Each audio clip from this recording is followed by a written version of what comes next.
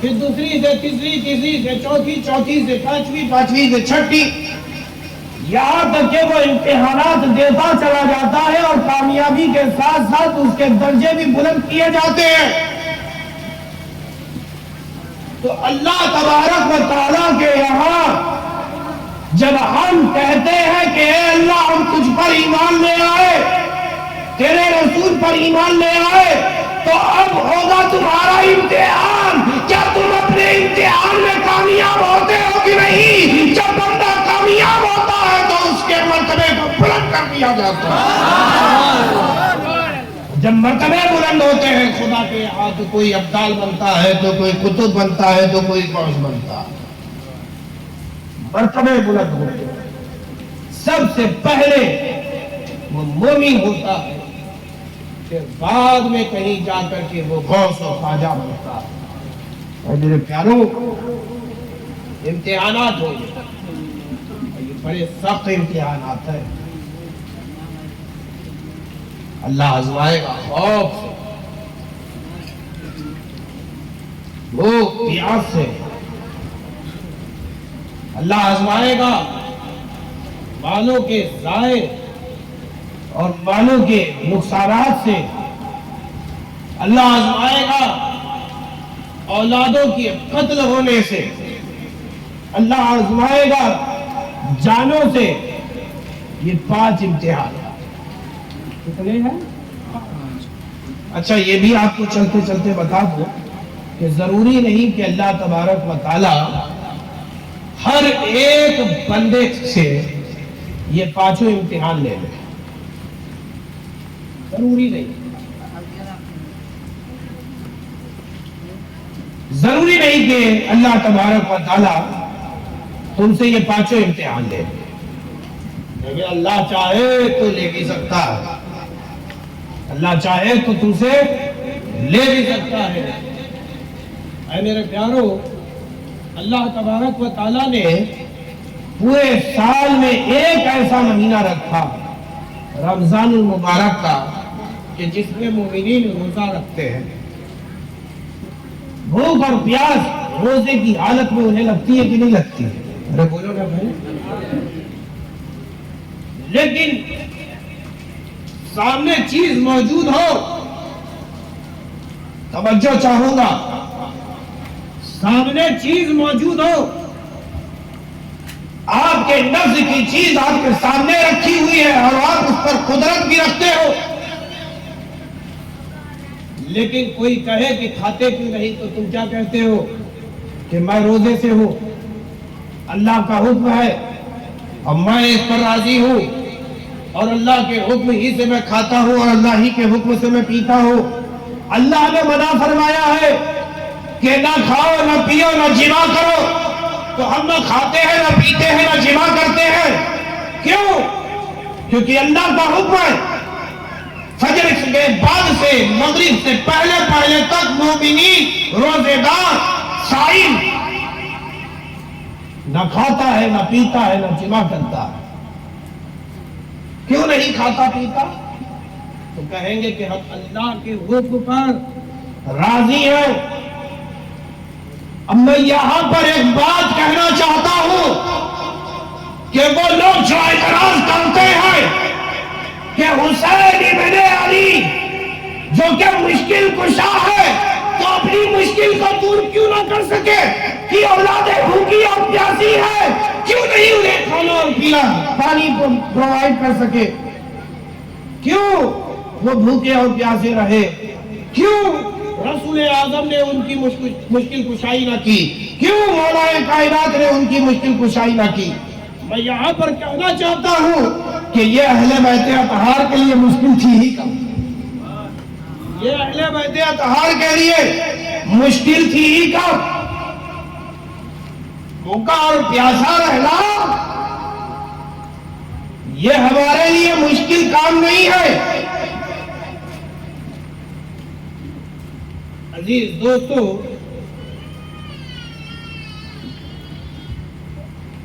اب یہ آپ نے بات کہہ دی مشکل امر نہیں ہے تو کیا ہے؟ آسان ہے۔ کوئی دلیل ہے آپ کے پاس؟ واقعات کربلا آپ نے سماعت کیا، ایک اشارہ کرنا چاہتا ہوں کہ جب حضرت قاسم نے اجازت چاہی، اے نواسہ رسول، شہزادہ بطول، اے ام محترم، اے برادر حسن، ہمیں آپ اجازت دیں تو انہیں ہم نارے جہنم میں پہنچا کر آتے ہیں۔ تو حضرت قاسم سے امام حسین نے کہا تھا کہ اے قاسم، تم میرے برادر کی آخری نشانی ہو۔ اے قاسم، میں تمہیں کیسے جانے دوں؟ میں کیسے تمہیں اجازت دے سکتا ہوں؟ اب جو اجازت نہ ملی تو پریشان ہوئے اور اپنے خیمے کی طرف گئے۔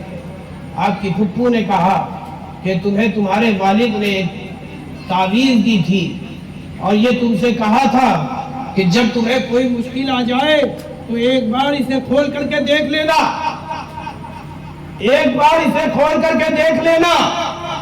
اب جیسے ہی کھول کر کے دیکھا تو ان کے چہرے پہ مسکراہٹ آ گئی، دوڑے گئے امی محترم کے پاس۔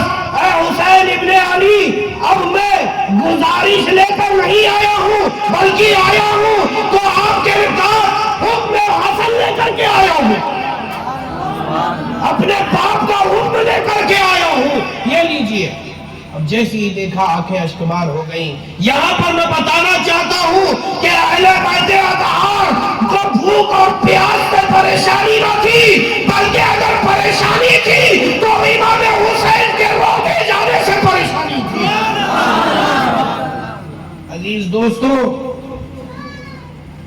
وہ حسین ابن علی کے نوجوان بیٹے تھے جو راہ خدا میں قربان امت کو تر و تازہ کر دیا۔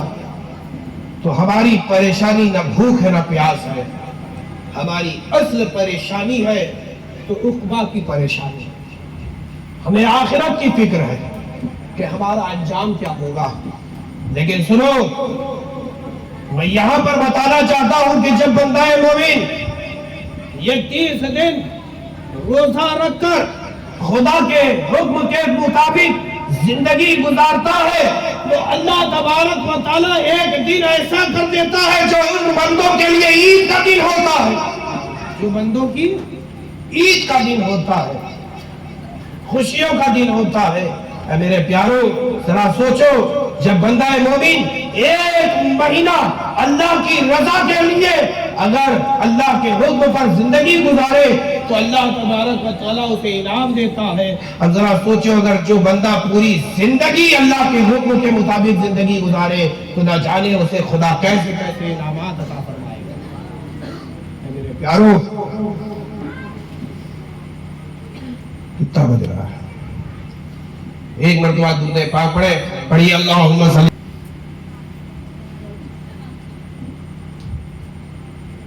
عزیز دوستو،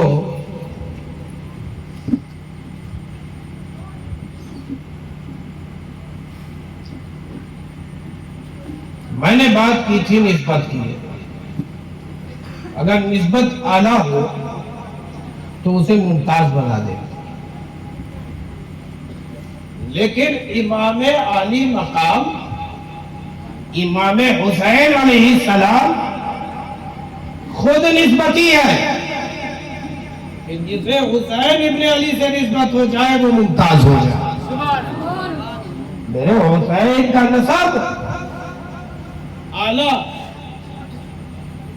میرے حسین کا خاندان اچھوں میں اچھا، میرے حسین کے نہ والد جیسا کسی کا والد ہے، نہ والدہ جیسی والدہ. میرے حسین کے نانا جیسا کسی کا نانا نہیں. کیوں؟ کیونکہ نانا سید الانبیاء ہے، والد امام الانبیاء ہے، والدہ جنتی عورتوں کی سردار ہے. اور اے حسین آپ کیا ہیں؟ تو نانا حسین کے کہتے ہیں کہ حسین جنتی جوانوں کے سردار ہیں، جنتی جوانوں کے سردار ہیں. عزیز دوستوں، وہ حسین ابن علی جس کی پرورش خود نبی محتشم نے کی ہو. ایک دفعہ بخاری شریف میں ہے، ایک دفعہ اللہ کے رسول صلی اللہ تعالی علیہ وسلم اپنے حجرہ مبارک سے باہر تشریف لائے تو دیکھا گیا کہ دوش پیمبر پر دو شہزادگان تشریف فرما ہے. حضرت عمر نے دیکھا اور کہا کہ اے بچوں، کیا ہی اچھی تمہاری سواری ہے. تو حسنین کے نانا کہتے ہیں اے عمر تمہیں سواری دکھ رہی ہے، یہ کیوں نہیں کہتے کہ سوار کتنا اچھا ہے، سوار کتنا اچھا ہے. اور یہاں پر ایک میں نقطہ پیش کرنا چاہتا ہوں. نبی کا کوئی عمل یوں ہی نہیں ہوتا بلکہ کوئی وجہ اور حکمت ہوتی ہے. نبی نے اپنے شہزادگان کو اپنے شانے پر بیٹھایا کیوں؟ کیا وجہ تھی؟ ایک شانے پہ حسن کو بیٹھایا، ایک شانے پہ حسین کو بیٹھایا.